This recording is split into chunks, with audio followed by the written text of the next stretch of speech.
അൽഹംദുലില്ലാഹ് അസ്സലാത്തു വസ്സലാമു അലാ റസൂലില്ലാഹ് വഅലാ ആലിഹി വസഹ്ബിഹി അജ്മഈൻ. സ്നേഹനിധികളായ മക്കളെ, അസ്സലാമു അലൈക്കും വറഹ്മത്തുള്ളാഹ്. ഇന്നത്തെ ക്യൂ സ്പോട്ടിലേക്ക് എല്ലാവരെയും ഹൃദ്യമായി സ്വാഗതം ചെയ്യുന്നു. നാം സൂറ അൽ ബയ്യിന ആണ് പഠിച്ചുകൊണ്ടിരിക്കുന്നത്. കഴിഞ്ഞ ക്ലാസ്സുകളിൽ സൂറത്തുൽ ബയ്യിനയിലെ 6 ആയത്തുകളുടെ ആശയങ്ങൾ നാം പഠിച്ചു കഴിഞ്ഞു അല്ലേ? വേദക്കാരെക്കുറിച്ചും ബഹുദൈവവാദികളെക്കുറിച്ചും അവരെങ്ങനെ സത്യനിഷേധികളായി മാറി എന്നതിനെക്കുറിച്ചും യഥാർത്ഥത്തിൽ അള്ളാഹു എല്ലാവരോടും കൽപ്പിച്ച ഏറ്റവും പ്രധാനപ്പെട്ട കാര്യം എന്താണ് എന്നതിനെക്കുറിച്ചും അതേപോലെ തന്നെ സത്യത്തിൽ നിന്ന് വഴിമാറിപ്പോകുന്ന ആളുകൾക്ക് അള്ളാഹു പരലോകത്ത് ഒരുക്കി വെച്ച നരകശിക്ഷയെക്കുറിച്ചും ഒക്കെ നാം മനസ്സിലാക്കി കഴിഞ്ഞു. ഇനി സൂറ അൽ ബയ്യിനയിലെ അവസാനത്തെ 2 സൂക്തങ്ങളാണ് നമുക്ക് പഠിക്കാനുള്ളത്. 7-8 സൂക്തങ്ങൾ. أعوذ بالله من الشيطان الرجيم بسم الله الرحمن الرحيم إن الذين آمنوا وعملوا الصالحات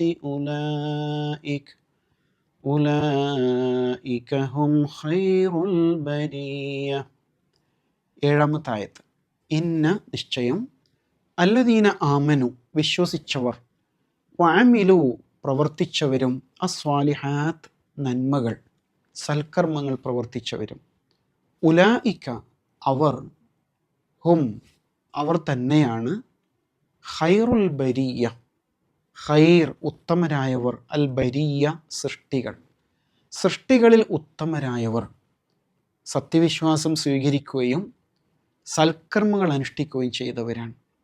അള്ളാഹു വളരെ വ്യക്തമായി ഇവിടെ ഉണർത്തുന്നുണ്ട്. ഇന്നല്ലദീന ആമനു വഅമിലു സ്വാലിഹാത്ത്. ആമനു വഅമിലു സ്വാലിഹാത്ത് നേരത്തെ പഠിച്ചു ഓർക്കുന്നില്ലേ? സൂറ അൽ അസ്റിൽ പഠിച്ചിട്ടുണ്ട്. പിന്നെ എവിടെയാണ്? സൂറത്തു തീനിൽ പഠിച്ചിട്ടുണ്ട് അല്ലേ? ആമനു വഅമിലു വിശ്വസിക്കുകയും പ്രവർത്തിക്കുകയും. അത് വളരെ പ്രധാനപ്പെട്ട 2 ആശയങ്ങളാണ്. അള്ളാഹുവിൽ വിശ്വസിച്ചാൽ മാത്രം പോരാ, അതിനനുസരിച്ചുള്ള പ്രവർത്തനങ്ങൾ ഉണ്ടാവണം. നന്മ ചെയ്താൽ മാത്രം പോരാ, അള്ളാഹുവിൽ വിശ്വസിക്കുകയും ചെയ്യണം അല്ലേ? രണ്ടും കണക്റ്റഡാണ്. അപ്പോൾ അതാണ് ഈ ആയത്തിലും പറയുന്നത്, ഇന്നല്ലദീന ആമനു വഅമിലു സ്വാലിഹാത്ത്. എന്നിട്ട് പറയാണ് അവരാരാണ്? ഉലായിക അവർ, ഹും അവർ തന്നെയാണ്, ഖൈറുൽ ബരിയ സൃഷ്ടികളിൽ ഏറ്റവും ഉത്തമന്മാരായ ആൾക്കാർ. നേരത്തെ പറഞ്ഞതിൻ്റെ നേരെ വിപരീതം, നേരെ എതിരാണിതല്ലേ? നേരത്തെ സത്യനിഷേധികളെ കുറിച്ച് പറഞ്ഞില്ലേ? ഉലായിക്കഹും ഷർറുൽ ബരിയ എന്നാണ് പറഞ്ഞത്. ഇവിടെ വിശ്വസിക്കുകയും നന്മ പ്രവർത്തിക്കുകയും ചെയ്യുന്നവർ ഖൈറുൽ ബരിയാണ്, സൃഷ്ടികളിൽ തന്നെ ഏറ്റവും ഉത്തമരാണ്. എന്ന് പറയുമ്പോൾ സൃഷ്ടികളിൽ മനുഷ്യരുണ്ട്, പിന്നെ മലക്കുകളുണ്ട്. ഏറ്റവും വിശുദ്ധരായവരാണ് മലക്കുകൾ അല്ലേ? മനുഷ്യൻ മലക്കുകൾക്ക് മുകളിലാണോ താഴെയാണോ? മനുഷ്യൻ നന്നായാൽ അവൻ മലക്കുകൾക്ക് മുകളിലേക്ക് പോകും എന്നൊരു സൂചന അതിലുണ്ട്. അതുകൊണ്ടല്ലേ മലക്കുകൾ ആദം അലൈഹി ഇസ്ലാമിന് സുജൂദ് ചെയ്തിട്ടില്ലേ? ആദം അലൈഹി ഇസ്ലാമിൻ്റെ അറിവിൻ്റെ മുമ്പിൽ അല്ലേ? എന്ന പോലെ മനുഷ്യൻ നന്നായാൽ അവന് ഏറ്റവും ഉന്നതമായ പദവി ലഭിക്കും. സൃഷ്ടികളിൽ ഏറ്റവും ഉത്തമനായിട്ട് മാറാൻ മനുഷ്യന് കഴിയും എന്ന സൂചന അതിൽ നിന്ന് നമുക്ക് ലഭിക്കുന്നുണ്ട്. ഇനി എന്താണ് ഈ ഖൈറുൽ ബരിയ? ഉത്തമ സൃഷ്ടികൾക്ക് അല്ലാഹു തആല പരലോകത്ത് സ്വർഗലോകത്ത് കാത്തുവെച്ച അനുഗ്രഹങ്ങൾ എന്തൊക്കെയാണ്? അതറിയാൻ നമുക്ക് കൊതിയുണ്ടാവും അല്ലേ? അല്ലാഹു തആല അവസാനത്തെ ആയത്തിൽ 8-ാമത്തെ ആയത്തിൽ അതിനെക്കുറിച്ചാണ് പറയുന്നത്. ജസാഉഹും ഇൻദ റബ്ബിഹിം ജന്നാതു അദ്നിൻ തജ്രി മിൻ തഹ്തിഹൽ അൻഹാർ تجري من تحتها الأنهار خالدين فيها أبدا رضي الله عنهم ورضوا عنه ذلك لمن خشي ربه. അല്പം സുദീർഘമായ ആയത്താണ്. ജസാ പ്രതിഫലം. നേരത്തെ നമ്മൾ അജ്ർ എന്ന വാക്ക് പ്രതിഫലത്തിന് പഠിച്ചിട്ടുണ്ട് അല്ലേ? ജസാഉഹും അവർക്കുള്ള പ്രതിഫലം. ഇങ്ങനെ വിശ്വസിക്കുകയും നന്മ പ്രവർത്തിക്കുകയും ചെയ്ത് ഉത്തമ സൃഷ്ടികളായവർക്കുള്ള പ്രതിഫലം. ജസാഉഹും ഇൻദ റബ്ബിഹിം അവരുടെ റബ്ബിങ്കൽ. എന്താണ്? ജസാഉഹും ഇൻദ റബ്ബിഹിം ജന്നാത്ത്, സ്വർഗങ്ങളാണ് അവർക്കുള്ള പ്രതിഫലം. തജ്രി മിൻ തഹ്തിഹൽ അൻഹാർ, ജറാ യജ്രി ഒഴുകി, തജ്രി ഒഴുകുന്നു, മിൻ തഹ്തിഹ ആ സ്വർഗത്തിൻ്റെ താഴ്ഭാഗത്തുകൂടെ, അൽ അൻഹാർ നദികൾ, നെഹർ നദിയാണ്, അതിൻ്റെ ബഹുവചനാണ് അൻഹാർ. ജസാഉഹും ഇൻദ റബ്ബിഹിം ജന്നാത്തു അദ്നിൻ തജ്രി മിൻ തഹ്തിഹൽ അൻഹാർ ഖാലിദീന ഫീഹ, അവർ അവിടെ ശാശ്വതരാണ്, അബദൻ എന്നെന്നും ശാശ്വതരാണ്. റളിയല്ലാഹു അൻഹും, റളിയ തൃപ്തിപ്പെട്ടു, റളിയല്ലാഹു അല്ലാഹു തൃപ്തിപ്പെട്ടിരിക്കുന്നു, അൻഹും അവരെ സംബന്ധിച്ച്, അവരെ കുറിച്ച്, വ അതോടൊപ്പം റളു അവർ തൃപ്തിപ്പെട്ടിരിക്കുന്നു, അൻഹു അവനെ അവരും തൃപ്തിപ്പെട്ടിരിക്കുന്നു. ദാലിക അതത്രേ, ലിമൻ ഒരാൾക്കുള്ളതാണ്, ഖശിയ ഭയപ്പെട്ടവന്, റബ്ബഹു തൻ്റെ നാഥനെ ഭയപ്പെട്ടവനുള്ളതാണ്. ദാലിക ലിമൻ ഖശിയ റബ്ബ, അത് തൻ്റെ നാഥനെ ഭയപ്പെട്ടവന് ഉള്ളതാണ്, ഉള്ള പ്രതിഫലമാണ്. വളരെ പ്രതീക്ഷ നൽകുന്ന ഒരായത്താണിത് അല്ലേ. ജസാഉഹും സത്യവിശ്വാസികളായവർക്കുള്ള പ്രതിഫലം, ഇൻദ റബ്ബിഹിം അവരുടെ റബ്ബിൻ്റെ അടുക്കൽ, ജന്നാത്ത് സ്വർഗങ്ങൾ എന്നാണ് പറയുന്നത്. ഒരു സ്വർഗം എന്നതിനപ്പുറത്ത് ഓരോ ആൾക്കും ഓരോ സ്വർഗം എന്ന പോലെ അവരവർ അർഹിക്കുന്ന അവർ ചെയ്ത കർമ്മങ്ങൾക്കുള്ള പ്രതിഫലങ്ങൾ അല്ലാഹു നൽകും.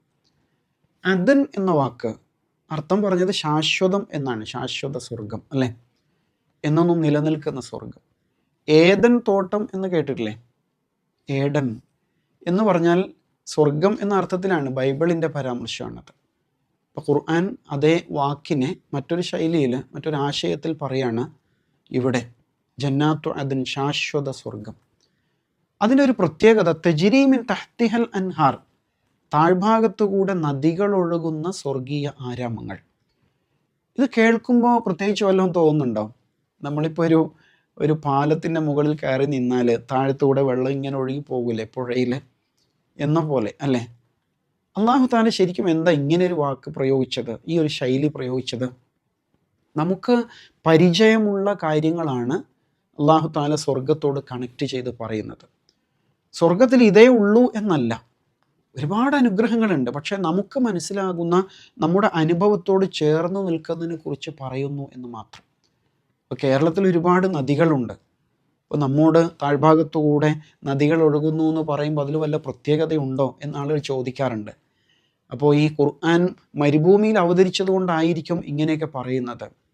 പക്ഷെ അങ്ങനെയാണെങ്കിൽ ചോദിക്കട്ടെ, കേരളീയരായ നമ്മൾ നല്ല കാലാവസ്ഥയിൽ, അതുപോലെ നല്ല ഭൂപ്രകൃതിയിൽ ജീവിക്കുന്ന നമ്മൾ എന്തിനാണ് പലയിടങ്ങളിലേക്കും ടൂറ് പോകുന്നത്? ഊട്ടിയിലും കൊടൈക്കനാലൊക്കെ പോകില്ല ഇടയ്ക്ക്.